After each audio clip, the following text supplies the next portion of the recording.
अस्सलाम वालेकुम and welcome to my channel cooking with Lali. उम्मीद करती हूँ आप सब बिल्कुल ठीक ठाक और खैरियत से होंगे। आज हम बनाएंगे अपने किचन में इफ्तार स्पेशल के लिए वाटरमेलन स्मूदी। जी हाँ, तरबूज की स्मूदी हम बनाएंगे।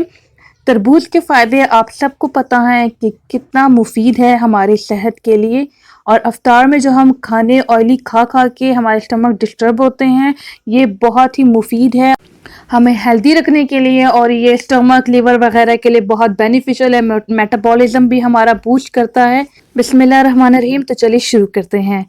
वाटरमेलन स्मूदी बनाने के लिए मैंने यहाँ पे फ्रोज़न क्यूब्स लिए हैं वाटरमेलन के, यानी कि तरबूज को मैंने काट के क्यूब्स फॉर्म में और उसको 8 से 10 घंटे के लिए रख लिया। जब वो बिल्कुल फ्रीज हो गई तो फिर मैंने इनको निकाल लिया। अब एक ब्लेंडर जार लें और उस सारी क्यूब्स को उसमें डाल लें। फिर 2 टीस्पून यहाँ पे मैंने रोज़ सिरप ऐड किया है, मार्केट में आराम से अवेलेबल है, आपको मिल जाएगा, वो आप ऐड कर लें। 2 टीस्पून शुगर का मैं ऐड करूँगी इसमें।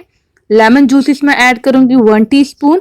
साथ ही थोड़ा सा 1/4 टीस्पून हम इसमें ब्लैक सॉल्ट ऐड करेंगे। और चिल्ड मिल्क यहाँ पे मैंने लिया है हाफ कप। ये फ्रेश मैंने नहीं लिया, वो डब्बे का लिया है जो बाहर का मिलता है, क्योंकि फ्रेश जब आप डालें तो उसकी थोड़ी सी स्मेल में आ जाएगी।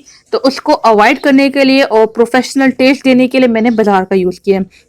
इसको आप खूब अच्छे से ब्लेंड कर लें और बिल्कुल क्रश हो जाएगी, बिल्कुल ग्राइंड हो जाए। बस आप जब ये तो आप इसको निकाल लें।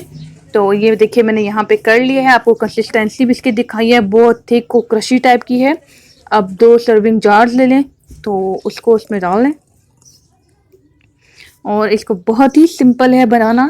और आप जब इसको ट्राई करेंगे, ये बिल्कुल आपको एक डिफरेंट टेस्ट देगी और आपको इतना रिफ़्रेशिंग फील करेगी कि दिन भर की जो आपकी थकावट है वो बिल्कुल ख़त्म हो जाएगी। इसको आप इंजॉय करें।